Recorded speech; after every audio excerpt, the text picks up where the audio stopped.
పొయ్యి నన్ను చిరాకు పెట్టకు. నా కోపం వస్తే డబ్బా కిరసనాలు పోసి ముట్టించేస్తాను. వెంకట్రావు గారా, ఎప్పుడు వచ్చారు? ఏమిటా నవ్వు? చాలాసేపు అయిందయ్యా. నీ అవస్థ చూస్తే నాకు నవ్వు వస్తుందయ్యా. అసలు పొయ్యి వెలిగించాలంటే దానికి ఒక చమత్కారం కావాలి, తెలివితేటలు కావాలి. పొయ్యి వెలక్క నేను చేస్తుంటే చమత్కారం అంటారు ఏమిటండి? ఆహా, నన్ను అలా కొట్టిపారేయకు. పొయ్యి వెలిగించడంలో సీనియర్ని. ఎందుకంటే గత 10 ఏళ్లుగా మా ఇంట్లో పొయ్యి వెలిగించే పని నాదే కనుక. అదేం కర్మ, మీకు పెళ్ళైందిగా?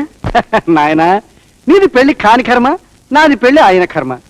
మొదట్లో మా ఇంట్లో పొయ్యి కూడా ఇలాగే తగదా పెట్టేదయ్యా. ఆహా. కానీ నేను బాగా ఆలోచించి ఓ ట్రిక్ అని పెట్టాను. ఏమిటది?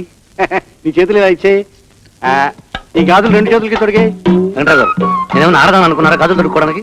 అబ్బా, నా ట్రిక్ నీకు అర్థం కావడం లేదయ్యా, చెప్తాను కదా.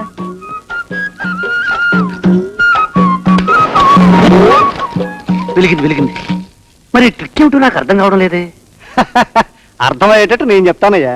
అసలు ఈ పొయ్యిది కూడా మగ బుద్ధేనయ్యా.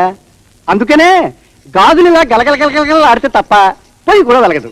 కనుక నా మాట విని నువ్వు అతి తొందరలో మంచి అమ్మాయిని చూసుకుని పెళ్లి చేసేసుకో. పెళ్లి చేసుకుని అనలేదు కదండి, కుంటాను అంటున్నాను. ఏది మంచి ఉద్యోగం చేసే అమ్మాయి దొరికితే కదా. సర్లేండి, ఇప్పుడు ఆ పెళ్లి కూడా విత్తి నా మనసు పాడు చేయకండి. ఇంతకీ నేను ఎందుకు వచ్చాను తెలుసా? నాకే కాదు, ఈ వీధిలో ఉండే వాళ్ళందరికీ తెలుసు. 1 తారీఖు మీరు కవల పిల్లలని, ఇంతద్దే మీరు బెస్ట్ ఫ్రెండ్స్ అని.